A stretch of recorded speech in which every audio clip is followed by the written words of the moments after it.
سورۃ المطففین ہے، مکی صورتوں میں سے ایک ہے اور اس میں تقریباً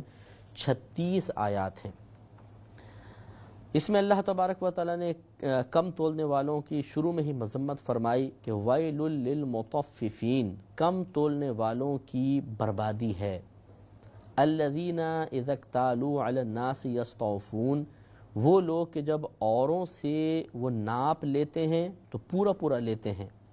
وَإِذَا كَالُوهُمْ أَوْ وَزَنُوهُمْ يُخْسِرُونَ، اور جب انہیں ناپ تول کر دیتے ہیں تو کم کر دیتے ہیں، یعنی دوسرے سے لیتے ہوئے تو بڑا کہتے ہیں تھوڑا زیادہ کرو، تھوڑا سا اور ڈال دو بھائی، تھوڑا وزن زیادہ رکھو، اور جب خود تولتے ہیں تو ڈنڈی مارتے ہیں۔ تو معلوم یہ ہوا کہ کم تولنا چونکہ یہ دھوکہ دینا ہے، سامنے والے کو نقصان پہنچانا ہے، اللہ تبارک و تعالیٰ کو شدید ناپسند ہے، اور اللہ تعالیٰ نے پچھلی قوموں پر ان کم تولنے کی وجہ سے عذاب بھی نازل فرمایا ہے۔ یہ اللہ تعالیٰ کا ایک طرح سے ہم اور یقیناً کرم ہی کہیں گے کہ ہمارے نبی کریم صلی اللہ علیہ وسلم کی برکت سے، آپ کے وجود مسعود کی برکت سے ہم پر یہ اجتماعی عذاب نازل نہیں ہوتا، حالانکہ ہم ان سے غالباً پچھلی قوموں سے زیادہ کم تولنے کی لعنت میں گرفتار ہیں، لیکن اللہ تعالیٰ ہمیں ڈھیل دیتا ہے اور اس کا وعدہ ہے کہ وہ ہمیں اجتماعی عذاب میں مبتلا نہیں فرمائے گا، لہٰذا اجتماعی عذاب نازل نہیں ہوتا۔ لیکن اس کا مطلب ہرگز یہ نہیں ہے کہ پچھلی قوموں کو تو اللہ تعالیٰ کم تولنے پر نیست و نابود فرما دے، ان کو تباہ و برباد کر دے، ان کے نام و نشان مٹا دے، اور ہمارے کم تولنے کو نظر انداز فرماتا رہے۔ اس کے سزا دینے کے مختلف طریقے ہوتے ہیں، کبھی تو دنیا میں فوری طور پر کسی برے عمل کا نتیجہ مرتب فرما دیتا ہے، اور بعض اوقات دنیا میں ڈھیل دیتا رہتا ہے، آخرت میں گریف فرماتا ہے۔ لہٰذا ہمیں توبہ کرنی چاہیے اگر کوئی ایسے بھائی ہیں یا بہن ہیں کہ وہ کم تولتے ہیں، دیتے ہوئے کم تول کے دیتے ہیں، لیتے ہیں تو بڑا زیادہ لینے کی کوشش کرتے ہیں، انہیں ان چیزوں سے اجتناب کرنا ہوگا۔ الا یظن اولئک انہم مبعوثون، کیا ان لوگوں کو گمان نہیں کہ انہیں اٹھنا ہے، یعنی ان کو اٹھایا جانا ہے اللہ تعالیٰ کی بارگاہ میں، کیا یہ گمان نہیں کرتے؟ لیوم عظیم، ایک عظمت والے دن کے لیے، یعنی قیامت کے دن۔ یوم یقوم الناس لرب العالمین، جس دن سب لوگ اللہ تبارک و تعالیٰ کی بارگاہ میں کھڑے ہوں گے۔ کلا، بے شک، ان کتاب الفجار لفی سجین، بے شک فجار کی کتاب یعنی کافروں کا جو لکھا ہوا نامہ اعمال ہے وہ سب سے نیچی جگہ سجین میں ہے۔ سجین یہ ساتوں زمینوں کے نیچے کا مقام ہے جہاں شیاطین اور اس کے لشکر وغیرہ کا مقام ہوتا ہے، کافروں کا نام اعمال وہاں پر ہوگا اور وہاں سے پھر ان کو دیا جائے گا۔ آگے ارشاد فرمایا کہ وما ادراک ما سجین، اور تجھے کیا معلوم کہ سجین کیسی ہے؟ کتاب مرقوم، وہ لکھا ہوا جو نام اعمال ہے، ایک مہر لگا ہوا نام اعمال ہے، یعنی لکھا ہوا جو کچھ ہے، کتاب کہتے ہیں مکتوب کو، مکتوب کے معنی میں ہے کہ وہ جو کچھ نام اعمال ہے وہ لکھا گیا ہے، مرقوم مہر کیا گیا ہے، یعنی مہر لگا ہوا ایک نوشتہ ہے یا نام اعمال ہے۔ ویل یومئذ للمکذبین، بربادی ہے اس دن جھٹلانے والوں کے لیے، یہ خرابی ہے اس دن جھٹلانے والوں کے لیے، کیونکہ جب یہ نام اعمال ان تکذیب کرنے والوں کے ہاتھ میں دیا جائے گا جو اللہ تعالیٰ، اس کے رسول اور آسمانی کتابوں کی تکذیب کرتے تھے، تو ان کو ظاہر ہو جائے گا کہ آج ہم خسارے میں ہیں اور دنیا میں ہم نے غلط عقیدہ اختیار کیا تھا۔ الذین یکذبون بیوم الدین، وہ لوگ جو جھٹلاتے تھے یا جھٹلاتے ہیں انصاف کے دن کو، یعنی قیامت کے دن کا جو انکار کرتے تھے ان کے لیے بربادی ہے۔ وما یکذب بہ الا کل معتد اثیم، اور نہیں جھٹلاتا ہے اس دن کو مگر ہر وہ شخص جو سرکش ہو اور گناہگار ہو، یعنی سرکش اور گناہگار اس کو جھٹلاتا ہے، ورنہ جو سرکشی سے باز آ جائے، حدود شریعت میں اپنے آپ کو پابند کر لیتا ہے اور گناہوں کو ترک کر دیتا ہے، وہ کبھی اس دن کو نہیں جھٹلائے گا، یعنی وہ ایمان لانے کی سعادت حاصل کر لیتا ہے۔ اذا تتلی علیہ آیاتنا، جب تلاوت کی جاتی ہیں ایسے تکذیب کرنے والے پر ہماری آیات، قالا، تو وہ کہتا ہے کہ اساطیر الاولین، یہ تو پہلے والوں کی کہانیاں ہیں۔ کلا، ہرگز نہیں، بلکہ ران علی قلوبہم ما کانوا یکسبون، بلکہ ان کے دلوں پر زنگ چڑھا دیا ہے ما کانوا یکسبون، اس چیز نے جو وہ کرتے رہے تھے، یعنی جو انہوں نے کمایا، جو انہوں نے اعمال اور افعال کیے، انہوں نے ان کے دل پہ زنگ چڑھا دیا، جس کا نتیجہ یہ نکلا کہ قرآن کی اتنی بہترین آیات کو سننے کے باوجود غور و تفکر کرنے کے بجائے اگلوں کی کہانیاں قرار دیتے ہیں۔ اور اسی کی طرف نبی کریم صلی اللہ علیہ وسلم نے اشارہ بھی فرمایا کہ جب بندہ ایک گناہ کر لے اور پھر اس پہ اس کو توبہ کی سعادت حاصل ہو جائے، تو جب بندہ گناہ کرتا ہے تو اس کے قلب پر ایک سیاہ نقطہ لگا دیا جاتا ہے۔ اگر وہ توبہ کر لیتا ہے تو نقطہ مٹا دیا جاتا ہے، اور اگر وہ توبہ نہ کرے بلکہ ایک اور گناہ کر لے تو ایک اور نقطہ لگا دیا جاتا ہے۔ یہاں تک سرکار نے فرمایا کہ بندہ گناہ کرتا رہتا ہے اور اس کے دل پر سیاہ نقطے لگائے جاتے رہتے ہیں، یہاں تک کہ اس کا دل بالکل سیاہ پڑ جاتا ہے۔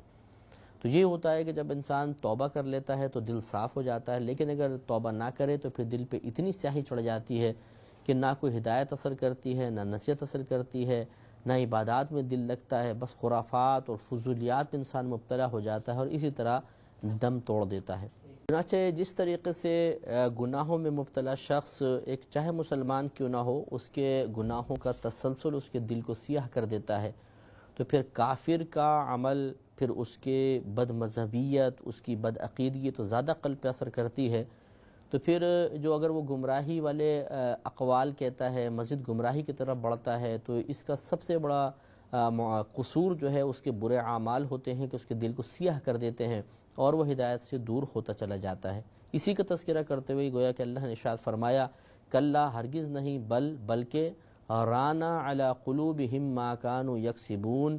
ان کے دلوں پر زنگ چڑھا دیا ہے اس چیز نے جو وہ کماتے رہے تھے، یعنی جو وہ کام کرتے رہے تھے۔ کلا، کلا ضرور، انہم عن ربہم یومئذ لمحجوبون، ضرور بے شک وہ اس دن اپنے رب کے دیدار سے محروم رہیں گے یا محروم ہیں، اس دن اپنے رب کے دیدار سے محروم ہیں۔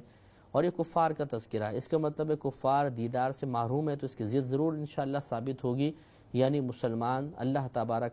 تبارک و تعالی کا اس کی عطا سے، اس کے کرم سے جیسے اللہ کی شان ہے، اس کی شان کے لائق اس کا دیدار کرنے میں کامیاب ہوں گے۔ اور حدیثیں بھی کہتی ہیں کہ نبی کریم صلی اللہ علیہ وسلم نے ارشاد فرمایا کہ تم اپنے رب کو دیکھو گے۔ صحابہ کرام نے حیرت سے کہا، عرض کیا رسول اللہ صلی اللہ علیہ وسلم اپنے رب کا دیدار کریں گے؟ فرمایا کیا تم 14ویں کے چاند کو دیکھنے میں شک کرتے ہو؟ عرض کی کہ نہیں۔ فرمایا پس اسی طرح تم اللہ تبارک و تعالی کو دیکھو گے، یعنی جیسے واضح طور پہ تمہیں 14ویں رات کا چاند نظر آتا ہے اگر مطلع ابر آلود نہ ہو، تو اللہ تبارک و تعالی بھی اپنے جیسا اس کی شان کے لائق ہوگا، جیسا وہ چاہے گا اپنا دیدار کروائے گا۔ ثم انہم لصال الجحیم، پھر بے شک انہیں جہنم میں داخل ہونا ہے۔ ثم یقال ھذا الذی کنتم بہ تکذبون، پھر کہا جائے گا کہ یہ ہے وہ جسے تم جھٹلاتے تھے، جس کی تم تکذیب کرتے تھے، لو اب اس کو چکھو، اب یہ حقیقت ہے کہ نہیں۔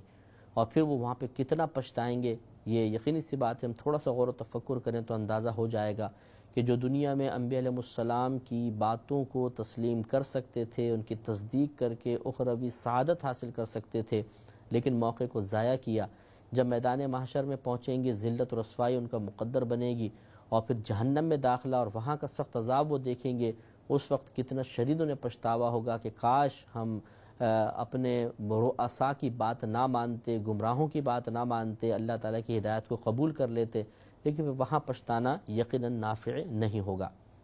کلا ان کتاب الابرار لفی علیین، ہاں بے شک نیکوں کی جو کتاب ہے، یہ نیکوں کا مکتوب ضرور علیین میں ہے۔ علیین سب سے بلند مقام ہے، جیسے کہ سجین 7 زمینوں کے نیچے ہے، تو اعلیٰ علیین جو ہے 7 آسمانوں کے اوپر ایک بلند مقام ہے۔ تو گویا کہ مسلمانوں کے نام اعمال بلندی پہ رکھے جائیں گے اور کفار کے نام اعمال پستی میں رکھے جائیں گے۔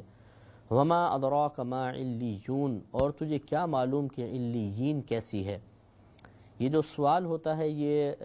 انسان کے اندر نہ صرف ایک جستجو کو پیدا کرتا ہے، بلکہ یہ عربوں کی عادت تھی کہ وہ اس قسم کے کویسچن کی شکل میں ایک چیز کی عظمت اور اس کے بہت ہی بڑے ہونے کو، یعنی بابرکت ہونے کو یا بہت ہی عظیم ہونے کو، بہت ہی اعلیٰ ہونے کو بیان کرتے تھے۔ کتاب مرقوم، ان کے بارے میں بھی یہ فرمایا کہ وہ ایک لکھا ہوا مہر شدہ نام اعمال ہے، یشہدہ المقربون، کہ مقرب فرشتے جس کی زیارت کرتے ہیں، ان الابرار لفی نعیم، بے شک نیک لوگ ضرور چین میں ہیں، نعمتوں میں ہیں، علی الارائک ینظرون، تختوں پر دیکھتے ہیں، یعنی تخت بچھے ہوئے ہیں اور اس پر لیٹ کر وہ مناظر کو ملاحظہ فرما رہے ہیں، تعرف فی وجوہہم نضرۃ النعیم، تو ان کے چہروں میں چین کی تازگی پہچانے گا، یعنی جب ان کے چہروں پہ نگاہ پڑے گی تو آپ کو پتہ ہے ہم آسانی سے کسی کے چہرے کو دیکھتے ہیں، خوش ہوتا ہے، خرم ہوتا ہے، تازگی ہے، صحت کا احساس جھلک رہا ہوتا ہے یا صحت جھلک رہی ہوتی ہے تو ہم کہتے ہیں بھئی یہ بڑا خوش ہے، چہرے کو دیکھ کر ہم بتا دیتے ہیں، اور کوئی مغموم سا ہوتا ہے، افسردہ سا نظر آتا ہے، چہرے پہ پیلا پن ہے، ہم کہتے ہیں بیمار ہے یا غم میں مبتلا ہے، تو گویا کہ جنتی جو چین کے باغات میں ہوں گے تو ان کے چہرے بتا رہے ہوں گے کہ ہم نعمتوں میں ہیں۔ یسقون من رحیق مختوم، پلایا جائے گا انہیں مہر رکھی ہوئی شراب میں سے، مہر لگی ہوئی شراب میں سے، یعنی ایسی شراب جس کو سیل پیک کر دیا جائے جیسے، تو اس طریقے سے، یعنی مراد یہ ہے کہ ایسی شراب دی جائے گی جس کو پہلے کسی نے استعمال نہیں کیا ہوگا، ختامہ مسک، اس کی مہر مشک پر ہے، یعنی ایسی مہر جیسے سیل لگا دی جاتی ہے وہ مشک کے ذریعے لگائی جائے گی، وفی ذالک فلیتنافس المتنافسون، اور اسی پر چاہیے کہ للچائیں للچانے والے، یعنی اگر کسی کو اپنے دل میں لالچ پیدا کرنا ہے تو اسے چاہیے کہ اس جنت کا لالچ پیدا کرے، ایسی نعمتوں کا لالچ پیدا کرے، اور اللہ تبارک و تعالیٰ کی بارگاہ میں اپنے عقیدے کی درستگی کے ساتھ نیک اعمال کی کثرت کرتا رہے۔ وَمِزَاجُهُ مِن تسنیم، اور اس کے اندر تسنیم کی ملاوٹ ہے، یہ ایک اعلیٰ درجے کی شراب ہوگی جس کا باقاعدہ ایک چشمہ ہوگا، عَيْنًا يَشْرَبُ بِهَا الْمُقَرَّبُونَ، وہ چشمہ جس سے مقربان بارگاہ پیتے ہیں، یعنی جو مقرب ہوں گے اللہ کی بارگاہ کے بندے انہیں تو پورا وہ چشمہ عطا کیا جائے گا، اور جو ادنا درجے کے جنتی ہوں گے ان کی شراب میں اس شراب تسنیم کی ملاوٹ ہوگی۔ ان الذین اجرموا کانوا من الذین آمنوا یضحکون، بے شک وہ جو مجرم ہیں، یہ جنہوں نے جرم کیا، کانوا من الذین آمنوا یضحکون، وہ ان لوگوں سے مذاق، ہنسی مذاق کرتے تھے جو ایمان لائے، اس میں ابو جہل بھی ہے، ولید بن مغیرہ وغیرہ جو تھے، یہ لوگ حضرت عمار بن یاسر، حضرت خباب بن الارت رضی اللہ تعالی عنہما، حضرت صہیب رضی اللہ تعالیٰ عنہ، ان صحابیوں کا مذاق اڑاتے تھے، یا ایک روایت میں ہے کہ کچھ منافقین تھے جنہوں نے حضرت علی رضی اللہ تعالیٰ عنہ کا مذاق اڑایا، تو یہ آیات نازل ہوئیں، اور ان میں آگے یہ بتایا جا رہا ہے کہ جو نیک لوگوں کا وہ اس وقت مذاق اڑاتے تھے صرف ان کی غربت کی وجہ سے، ان کے مال کی کمی کی وجہ سے، اللہ تبارک و تعالی پھر یہ ایک مکافات عمل ہوتا ہے کہ برعکس معاملہ دکھائے گا کہ میدان محشر میں یہی جو دنیا میں غریب نظر آنے والے تھے، بظاہر انہیں حقارت کی نگاہ سے دیکھا جاتا تھا، لیکن وہاں پر وہ عزت کی نگاہ سے دیکھے جائیں گے، اللہ تعالیٰ انہیں مالا مال فرما دے گا، نعمتوں میں ہوں گے، اس کے برعکس جو دنیا میں عزت والا ہوگا، مال والا ہوگا، وہاں پہ ذلیل ہوگا اور بے یار و مددگار ہوگا۔ تو پہلے یہ دنیا میں ان نیکوں پر ہنستے تھے، پھر یہ نیک ان کی حالتیں دیکھ کر ہنسیں گے، لہذا یہ پورا واقعہ، یہ پوری چیز یہاں بیان ہو رہی ہے اور اس سے ہمیں درس حاصل کرنا چاہیے، انشاءاللہ وہ درس بھی ہم آخر میں عرض کریں گے۔ تو اللہ تعالیٰ نے فرمایا کہ ان الذین، بے شک وہ جو اجرموا مجرم ہوئے، کانوا من الذین آمنوا یضحکون، وہ ان لوگوں سے جو ایمان لائے ہنسی مذاق کرتے تھے، وَإِذَا مَرُّوا بِهِمْ يَتَغَامَزُونَ، اور جب وہ ان کے پاس سے گزرتے تھے، یعنی مومنین وغیرہ، یتغامزون، تو یہ آپس میں ان پر آنکھوں سے اشارے کرتے تھے، جیسے یوں کر کے اشارے کیے جاتے ہیں ہنسی مذاق اڑاتے ہوئے، وَإِذَا انقلبوا إِلَىٰ أَهْلِهِمُ انقلبوا فَكِهِينَ، اور جب یہ کفار پلٹتے تھے اپنے گھر تو پلٹتے تھے ہنسی خوشی مناتے ہوئے، یعنی خوب ہنسی مذاق ٹھٹا کرتے، وہاں پہ مذاق اڑایا، اب جیسے جاتے ہوئے اور دیکھا اس کو کیسا کیا تھا، کیسا اس کا مذاق اڑایا تھا، کیسا جملہ کسا تھا، پھر ہنسنا ٹھٹے لگانا جیسے عادت ہوتی ہے لوگوں کی، اس طرح وہ کرتے تھے۔ وَإِذَا رَأَوْهُمْ، اور جب مسلمانوں کو دیکھتے، قالوا، تو کہتے تھے کہ إِنَّ هَؤُلَاءِ لَضَالُّونَ، بے شک یہ لوگ ضرور گمراہ ہونے والے ہیں، یعنی بہکے ہوئے ہیں۔ تو وہ مسلمانوں کو دیکھ کے الٹا کہتے تھے یہ گمراہ ہیں، مذاق اڑاتے تھے، پھر مذاق اڑا کے فارغ ہوتے گھر کی طرف جاتے، پھر ہنسی مذاق کرتے ہوئے جاتے تھے۔ وما ارسلوا علیہم حافظین، اور یہ لوگ کچھ ان پر نگہبان بنا کر نہ بھیجے گئے تھے، یعنی ایسا تو نہیں تھا کہ ان کفار کو معاذ اللہ ان مسلمانوں کے احوال کا نگہبان بنایا گیا تھا کہ ان کو چیک کرو، نوٹ کرو، پھر اس کے احوال کے موافق تم جیسا چاہو رویہ اختیار کرو، نہیں، بلکہ ان کو مکلف بنایا گیا تھا اپنی اصلاح کا، اپنے احوال کا محاسبہ کرنے کا، ایمان لانے کا، توبہ کرنے کا ان کو مکلف بنایا گیا تھا۔ تو گویا کہ ان پر یہ ایک اعتراض ہے، ان کی مذمت کا پہلو بیان کیا گیا کہ ان کو مذاق اڑانے کے لیے تو نہیں بھیجا گیا تھا، ان کو مسلمانوں کے احوال پر نگاہ رکھنے کے لیے تو نہیں مقرر کیا گیا تھا، تو ایسا کیوں کیا؟ اصل چیز چھوڑ دی اور غیر ضروری چیز کو اختیار کیا۔ فَالْيَوْمَ الَّذِينَ آمَنُوا مِنَ الْكُفَّارِ يَضْحَكُونَ، تو آج وہ لوگ جو ایمان لائے کفار سے ہنسی مذاق کر رہے ہیں، یہ کریں گے۔ عَلَى الْأَرَائِكِ يَنظُرُونَ، تختوں پر بیٹھے ہوئے دیکھتے ہوں گے، یعنی اس طریقے سے روایت میں ہے کہ وہ بیٹھے ہوں گے کہ جنت میں ہوں گے، تختوں پہ بیٹھے ہوں گے، لیکن جہنم کے احوال ان کے سامنے کھول دیے جائیں گے اور جنتی وہاں سے کفار کو ملاحظہ کر رہے ہوں گے۔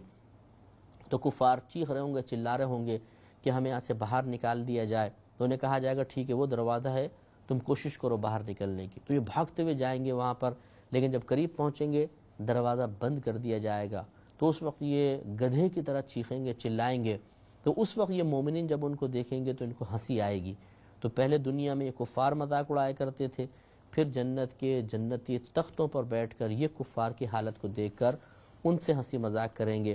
تو فرمایا کہ فَالْيَوْمَ، تو آج کے دن، الَّذِينَ آمَنُوا، وہ لوگ جو ایمان لائے، مِنَ الْكُفَّارِ، کفار سے، يَضْحَكُونَ، ہنسی مذاق کر رہے ہوں گے، عَلَى الْأَرَائِكِ يَنظُرُونَ، تختوں پر بیٹھے ہوئے وہ دیکھ رہے ہوں گے، هَلْ ثُوِّبَ الْكُفَّارُ مَا كَانُوا يَفْعَلُونَ، کہ کیوں کچھ بدلہ ملا کافروں کو اپنے کیے کا، یعنی کیا کچھ بدلہ ملا، یہ سب دیکھ رہے ہوں گے کہ یہ جو کافر کرتے تھے آج ان کو کس چیز کا اور کس انداز سے بدلہ ملا، یہ مسلمانوں کو دکھایا جا رہا ہوگا۔ تو اس آخری جو چند آیات ہیں ان سے وہ مسلمان بھی درس حاصل کریں جو بغیر کسی وجہ کے اپنے اعمال کی اصلاح کے بجائے، اپنے افعال و اعمال کا محاسبہ کرنے کے بجائے صرف دوسرے لوگوں کے اعمال اور افعال پر نگاہ رکھ کر تنقید کرتے ہیں۔ خصوصاً میں ان بھائیوں اور بہنوں کو دعوت فکر دینے کی کوشش کروں گا کہ جو دیندار لوگوں کا مذاق اڑاتے ہیں۔ خاندان میں کسی بچے نے داڑھی رکھ لی ہے، کوئی نمازی بن گیا، کسی بہن نے نمازیں شروع کر دی، برقع پہننا شروع کر دیا، تو کزنز وغیرہ جو ہوتے ہیں اکثر اور جو قریبی ہم عمر قسم کے ہوتے ہیں یہ مذاق اڑانا شروع کر دیتے ہیں، ملا، ملانی، اور بھائی جمعہ 8 دن ہوئے تو ولی بن گیا، اور اس طرح کر کے الٹے سیدھے مذاق اڑاتے ہیں، الٹے سیدھے طریقے اختیار کرتے ہیں جس سے آدمی ڈسہارٹ ہوتا ہے اور معاذ اللہ دین کے راستے پہ چلنے والا اپنے آپ کو مجرم تصور کرنے لگ جاتا ہے۔ یہ انتہائی غلط رویہ ہے، یہ غلط طریقہ کار ہے۔ آپ آج مذاق کر رہے ہیں، آپ کو اس کا اندازہ نہیں کہ کل بروز قیامت کتنا شدید اس پر عذاب ہو سکتا ہے اور اللہ تعالیٰ کتنی شدید گریف فرما سکتا ہے۔ ان کفار نے بھی دیکھیں مسلمانوں کے ساتھ مذاق کیا تو اللہ مسلمانوں کو ان کفار پہ ہنسنے کا موقع فراہم کرے گا۔ ایسا نہ ہو کہ آج چند لوگوں کے سامنے آپ ایک دیندار کا مذاق اڑا رہے ہیں، اسکول میں، کالج میں، یونیورسٹی میں آپ کو موقع مل گیا اور آپ نے اپنے دل کی ٹھنڈک کا سامان کر لیا، لیکن اللہ آپ سے ناراض ہوا، تو میدان محشر میں پھر ایسا نہ ہو کہ آپ کو سب کے سامنے ذلت کا نشانہ بنا دیا جائے اور یہی نیک لوگ آپ پر وہاں پر ہنس رہے ہوں، تو کتنی بڑی بے عزتی اور ذلت کی بات ہے۔ لہٰذا زندگی میں انسان سے بہت سی خطائیں ہو جاتی ہیں، دوستوں کی گیدرنگ ہوتی ہے، کچھ خاندانی اثرات ہوتے ہیں جو انسان پر غالب آ جاتے ہیں اور جس کی وجہ سے غلط حرکات کو صدور ہو جاتا ہے، لیکن سمجھدار انسان وہ ہوتا ہے جو توبہ میں دیر نہیں کرتا۔ لہذا اس قسم کی کوئی غلطی ہوئی ہے تو ہمیں چاہیے کہ فوراً سے پیشتر توبہ کریں، اور جس شخص کا ہم نے مذاق اڑایا چونکہ ہم اس کی دل آزاری کے مرتکب ہوئے اس لیے بالکل شرم محسوس نہ کریں۔ شیطان ہمیں یقیناً روکے گا کہ چھوڑو یار بس ٹھیک ہے چلو میں توبہ کر لیتا ہوں، کون جا کے اس سے معافی مانگے، میں اور اس سے معافی مانگوں، عجیب سا لگے گا۔ اس عجیب و غریب ہونے کو نہ دیکھیے، آج یہاں یہ عجیب سا لگ رہا ہے، سوچئے کہ میدان معاشر میں جب آپ کو ذلیل کر دیا جائے گا اور لوگ آپ کو دیکھ رہے ہوں گے وہ کتنا عجیب و غریب ہوگا. اس سے بہتر یہ ہے کہ اس عجیب و غریب کا سامنا کر لیا جائے. لہٰذا بالکل شیطان چاہے کتنا ہی بہکائے، نفس چاہے کتنا ہی انکار کرے، فوراً سے پیشتر اس شخص کے پاس جائیں اور اس سے معافی طلب کریں کہ جی میں آپ سے معافی چاہتا ہوں یا معافی چاہتی ہوں کہ میں نے آپ کا مذاق اڑایا تو آپ مجھے معاف کر دیں. انشاءاللہ امید ہے اللہ کی ذات پاک سے کہ اللہ تبارک و تعالی بہت ہی خوش ہوگا، اس شخص کا بھی دل ٹھنڈا ہوگا، وہ بھی آپ کے لیے دعائیں کرے گا اور انشاءاللہ آپ کے بہت سے بگڑے ہوئے کام سنور جائیں گے. اور کم از کم مجھے اللہ کی رحمت سے امید ہے کہ آپ میدان محشر کی ایک بہت بڑی ذلت سے محفوظ ہو جائیں گے. صدق اللہ العظیم.